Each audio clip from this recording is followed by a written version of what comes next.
कि भाजपा की सरकार से मैं शिकायत है मेरी कि साहब इस तरह की बात अगर हो तो आप इमीडिएटली एक्शन लो। अभी हर देश का एक एक आदमी चाहता है कि जो इस तरह का घटना किया है उस पर तुरंत कार्रवाई हो और उसको तुरंत इमीडिएटली उस पर एक्शन लेकर उसकी जो भी ज़्यादा बड़ी से बड़ी सज़ा हो सकती है उसको देनी चाहिए। वो बिल्कुल ही हरामखोर इंसान होगा और वो बिल्कुल आप ये समझ लीजिए कि वो हैवान से भी बढ़ के होगा।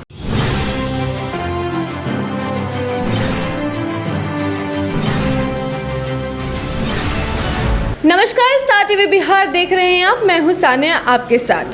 जी, अभी हमारे साथ मौजूद हैं जनसुराज के प्रदेश महासचिव सरवर अली जी। इनसे हम लोग पहलगाम अटैक के बारे में बातचीत करेंगे कि किस तरीके से ये हमला किया गया, क्या कुछ हुआ है और जिस तरीके से धर्म पूछकर हमला किया गया है इसका क्या मकसद था, क्या कुछ है, इन सब चीज़ों के बारे में हम लोग जानेंगे इनसे। बहुत बहुत स्वागत है सर हमारे चैनल में आपका। बहुत बहुत धन्यवाद आपको।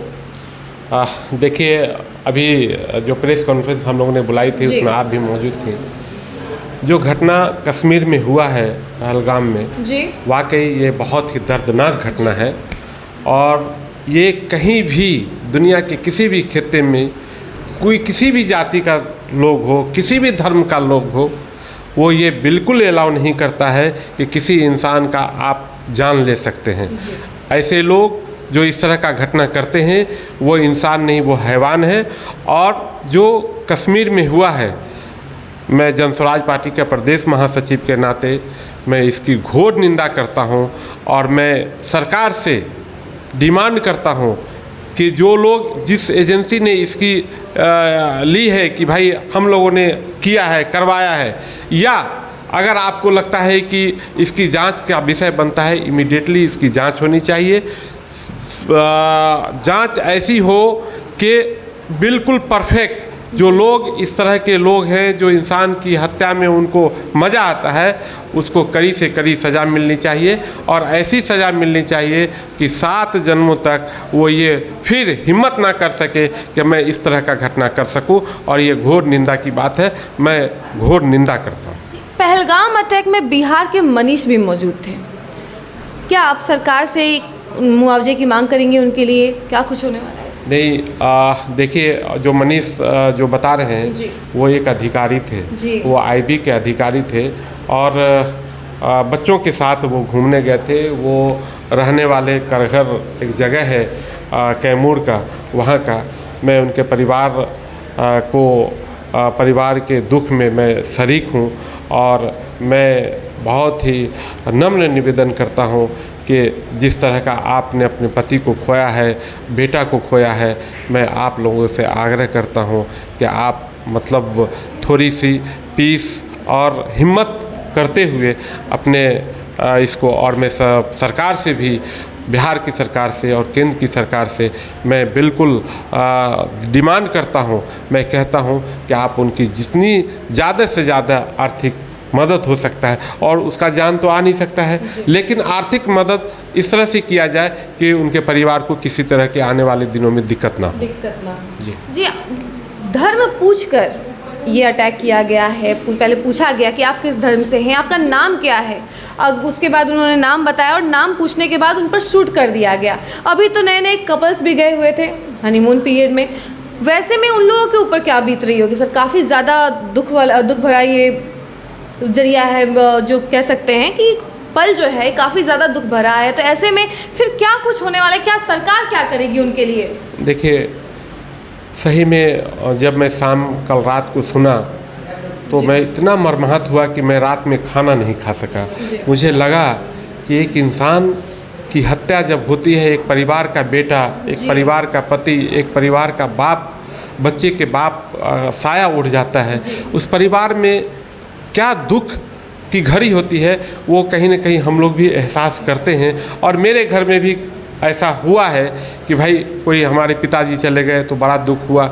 इस तरह से जब कल मैं सुना तो आप यकीन मानिए मैं खाना नहीं खा पाया, इतना मर्माहत हुआ और मुझे इतना गुस्सा आया उस आतंकियों पर जिसने इस तरह का घटना किया है वो कोई धर्म जात, देखिए जितनी भी धार्मिक किताबें हैं, मैं आपको बता रहा हूँ, किसी धार्मिक किताब को कोई भी उठा के देख ले, कहीं इजाज़त नहीं कि किसी आदमी का आप हत्या करो और फिर अपने आप को शेर कहलाओ।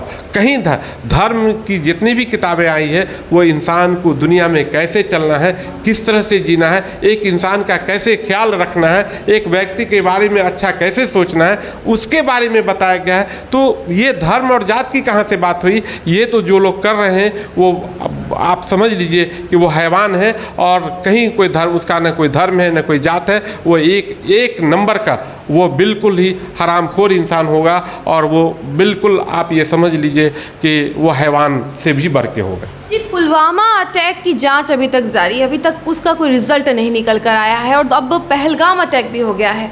ऐसे में क्या लगता है आपको कि इसकी जांच हो पाएगी, अच्छी तरीके से जांच होगी और जो इसके पीछे हैं उनको सज़ा मिल पाएगी?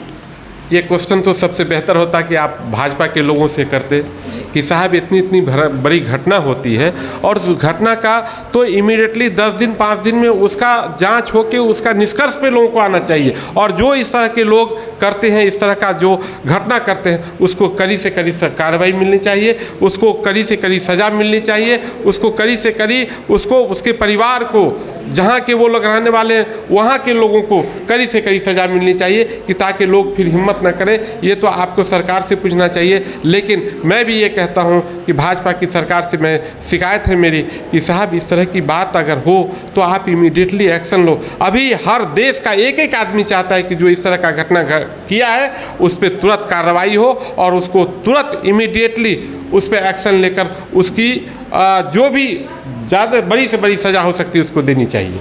जी, पूर्व एमएलसी चंद्रबली सिंह जी ने भी कहा कि इस घटना के बारे में सबको पहले से पता था, 7 दिन पहले से सब जानकारी थी कि हाँ आतंकवादी जो हैं वो जम्मू कश्मीर में घुस चुके हैं और आतंकवादी हमला हो सकता है। फिर भी यह हमला हुआ और उसके बाद भी सरकार कुछ नहीं बोली। लेकिन वहीं नरेंद्र मोदी भी कह रहे हैं कि हम भी अपना काम छोड़कर वापस इंडिया में आ गए और मिलने जा रहे हैं, इतना सब कुछ कर रहे हैं। तो इसको लेकर आप क्या कहेंगे कि हाँ भाजपा अपना काम कर रही है क्या? देखिए एक बात आप समझिए, आदरणीय रामबली चंद्रवंशी बाबू जो कहा, कहीं न कहीं मेरी भी थोड़ी इत्तेफाक में उस बात से रखता हूँ। आपको याद होगा कि जब पुलवामा का घटना हुआ, वहाँ के गवर्नर ने, जो वहाँ के सतपाल साहब गवर्नर थे, उन्होंने कहा कि मैंने कई बार सरकार से कहा कि मुझे हेलीकॉप्टर दिया जाए, उस जिस रोड से हमको ले जाना है वहाँ सुरक्षा व्यवस्था कड़ी से कड़ी की जाए। लेकिन आपको याद होगा कि जिस रास्ते से उन जवानों को ले जाया जा रहा था वहाँ कोई किसी तरह का कोई सुरक्षा नहीं था। और जब सुरक्षा नहीं रहेगा तो आपको मालूम है कि जम्मू एंड कश्मीर तो सेंसिटिव स्टेट है, वहाँ सदियों से लड़ाई झगड़ा चलता आ रहा है। तो हम समझते हैं कि यहाँ कहीं न कहीं वो नाकामी है सरकार की। और अभी मैं उन सरकार से मैं आग्रह कर रहा हूँ कि जो घटना आज कल हुआ है उसकी कड़ी से कड़ी उनको ये मिलनी चाहिए, सज़ा मिलनी चाहिए और तुरंत मिलनी चाहिए ताकि देश के लोग जो गुस्से में हैं वो शांत हो जाए। जी, आखिरी सवाल, क्या इस घटना के पीछे, ये जो आतंकी हमला हुआ है, इसके पीछे सुरक्षा कर्मियों की नाकामी का परिणाम है ये? देखिए, हम सुरक्षा कर्मियों को नाकामी इसलिए नहीं कि वही जवान हैं, वही सुरक्षा है कि जिसकी वजह से हम लोग रात में सोते हैं और वो बेचारे अपना ड्यूटी निभाकर अपना बॉर्डर पे खड़ा रहता है। मैं सुरक्षा की, लेकिन सुरक्षा के ऊपर जो लोग हैं, जो सरकार, यहाँ पे आपको काटना चाहूँगी, जो आतंकवादी आए हुए थे वो भी सुरक्षा कर्मियों के ही ड्रेसअप में आए हुए थे और उसी कपड़े में उन्होंने उन लोगों की जान ले ली। तो आप क्या कहेंगे कि उस वक्त क्या कर रही थी? देखिए एक बात है, जो इस तरह का घटना करने वाला होगा वो दिखा के तो आएगा नहीं कि भाई हमारे पास स्टैंड गन है, हमारे पास पिस्टल और मैं ये घटना करने जा रहा हूँ।